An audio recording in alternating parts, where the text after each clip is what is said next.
안녕하세요. A반 김지선입니다. 저의 임상 질문은 당뇨 임산부의 HbA1c 농도에 따라 신생아에게 나타나는 영향이 다르게 나타날까입니다. 저는 신생아실에서 일하면서 당뇨 임산부에서 출생한 신생아가 영향을 받는다는 것은 알고 있었지만 더 나아가서 그 농도에 따라 받는 영향이 다르게 나타나는지 궁금하였습니다. 마침 이러한 주제의 논문이 있어서 읽어보게 되었고, 이제부터 논문을 소개해 드리겠습니다. 초록을 보면 제목은 당뇨 임산부의 HbA1c 농도에 따른 신생아의 예후입니다. 목적은 임신 중 당뇨는 임산부뿐만 아니라 태아나 신생아에 영향을 미치므로 임신 동안 적절한 당의 조절은 신생아의 예후에 매우 중요합니다. 따라서 임신 동안 고혈당 노출 여부를 확인할 수 있는 임산부의 HbA1c 검사와 출생 신생아의 예후와의 관계를 보고자 하였습니다. 방법으로는 2007년 7월부터 2012년 7월까지 만 5년 동안 원광대학교 병원 상과에서 임신 중 당뇨로 진단된 산모와 출생하여 신생아실과 신생아 집중치료실에 입원한 신생아를 대상으로 하였고요.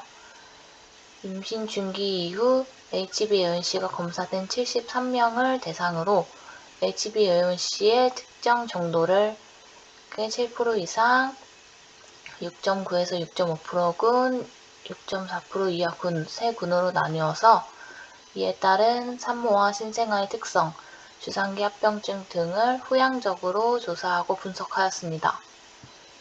결과를 먼저 보면 7% 이상 군에서 6.4% 이하 군에 비해 높은 체중을 보인 아기들이 많이 나왔고, 신생아 합병증으로는 7% 이상 군에서 6.4% 이하 군에 비해 저혈당, 거대야, 선천성 심장병에서 높은 빈도를 보였습니다.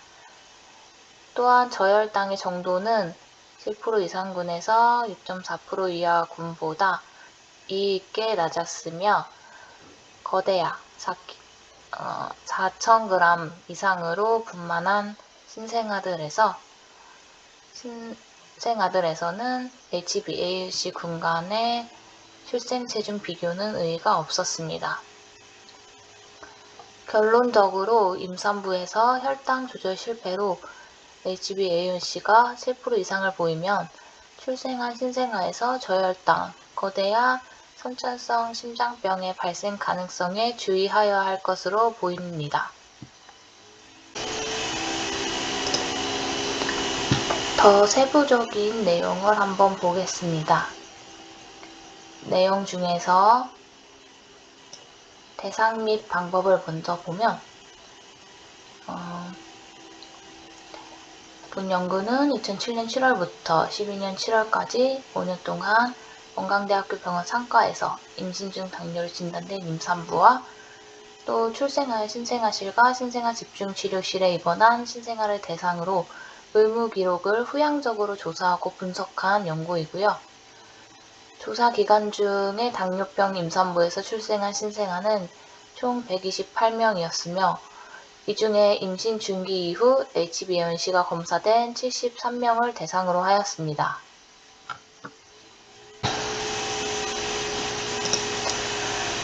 자료 수집 방법은 HbA1c를 측정하여 측정 정도에 따라 세 군으로 나누었고 이것에 따른 임산부와 신생아의 특성, 주상기 합병증 등을 분석하였습니다. 군을 구별하는 데 사용한 보고는 11번과 12번 보고를 참조하여서 군을 구별하였습니다. 또한 조사 기간 중 수회 추적 검사가 되었을 경우에는 가장 높은 결과를 이용하였고 현성 당뇨를 가지고 있던 여성의 임신인 경우를 조사하였습니다. 다음으로는 여러 용어의 정의를 정리해 놓았고요. 이것들을 분석할 때 통계 분석으로 평균값의 비교는 스튜던트 T 검정을, 미분형 변수는 카의 제곱 검정, 그리고 피셔의 정합 검정을 적용하였으며 P값이 0.05 미만인 경우를 통계학적 의의가 있는 것으로 판정하였습니다. 참여자 특성표를 보겠습니다. 테이블 1 표를 보면 임신성 당뇨병의 당화 혈색소 농도에 따른 모성 특성 비교표입니다. HbA1c의 평균 농도와 그리고 임신 전부터 당뇨가 있었던 산모 모두에서 7% 이상군이 6.4% 이하 군보다 더 높은 수치가 나왔습니다. P값도 의미가 있는 수치라고 표시되어 있고요. 나머지 양막 조기 파수, 고혈압, 심질환, 흡연 여부는 HbA1c에 영향을 미치지 않은 걸로 나왔습니다. 이런 당뇨 임산부의 HbA1c 농도가 신생아에게 어떤 영향을 주었는지 결과를 한번 보겠습니다. 표 2번 임신 당뇨병에서 당화 혈색소 농도에 따른 신생아 특성 비교표를 보겠습니다. 신생아의 평균 출생 체중은 3,094g이었고 7% 이상 군에서 6.4% 이하 군에 비해 높은 체중을 보였습니다. P값도 0.0113으로 나와서 의미가 있는 것으로 나왔고요. 재태주령은 평균 36주 6일 정도였고 이것은 HbA1c 군 간의 차이는 없었습니다. 출생 신생아의 평균 아프가 점수는 1분 6.9, 5분 8.3 정도였고 7% 이상 군은 6.4% 이하 군에 비해 약간 낮게 나왔으나 P값이 0.05 이상으로 의의는 없는 걸로 나왔습니다.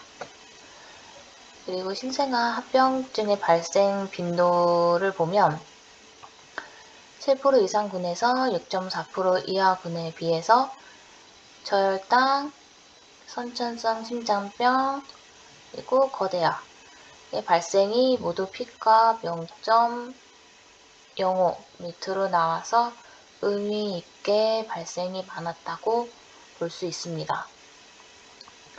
하지만 그 외 나머지 적혈구 가다증, 구빌리루빈 혈증, 저칼슘 혈증, 신생아 호흡곤란 증후군, 신생아 일가성 빠른 호흡, 신생아 경련, 미숙아, 저체중아에 비교해서는 군 간의 차이가 없는 걸로 나왔습니다. 이 연구에서는 신생아에게 나타난 영향 중에서 저혈당 그리고 거대아의 출생 체중에 대해서 조금 더 알아보았습니다. 표로 한번 보겠습니다. 표 3번 당뇨 산모에서 출생한 신생아에서 HbA1c 농도에 따른 저혈당의 비교라는 표고요. 저혈당이 유발된 신생아의 혈당 정도는 7% 이상군에서 14명, 수치는 26.5mg/dl였고요. 6.4% 이하군에서는 12명, 수치는 35.9로 나왔습니다. 7% 이상 군에서 더 저혈당이 많이 유발되었고 또 저혈당도 더 심하게 유발된 것으로 보입니다. P값도 0.05 밑으로 의미가 있다고 결과가 나왔습니다. 표 4번을 보면 당뇨 산모에서 출생한 신생아에서 HbA1c 농도에 따른 거대아의 출생 체중 비교를 한 표가 있습니다. 거대아 출생은 총 12명이 있었고 이 중에 7% 이상 군은 9명, 6.4% 이하 군은 2명으로 P값도 0.05 미만으로 나와서 의미있게 7% 이상 군이 거대아 발생이 많았고요. 하지만 거대아들 간의 출생 체중 비교했을 때는 P값이 0.05 이상으로 의미가 없다고 나왔습니다. 논문은 여기까지입니다. 결과적으로 당뇨 임산부 중에서도 HbA1c 농도가 높을수록 신생아에서 저혈당, 거대아, 선천성 심장병의 발생 가능성이 높아지므로 혈당 조절에 주의하여야 할 것으로 보입니다.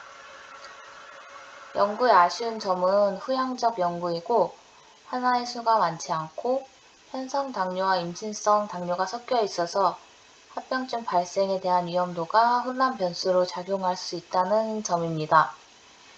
더 많은 하나를 대상으로 현성 당뇨와 임신성 당뇨를 구분하여 분석할 필요가 있을 것 같습니다. 또 고령 임산부의 증가로 임상에서 당뇨 임산부는 꽤 흔하게 보입니다. 때문에 쉽게 생각하고 소홀해질 수 있는 면도 있는데 논문을 보고 앞으로는 당뇨 임산부의 출산 시 신생아에게 끼치는 영향을 예상하고 더 주의 깊게 살필 수 있을 것 같습니다. 임상 질문으로 시작해서 논문을 찾아보고 결과에 이르기까지 많은 공부가 되는 시간이었습니다. 감사합니다.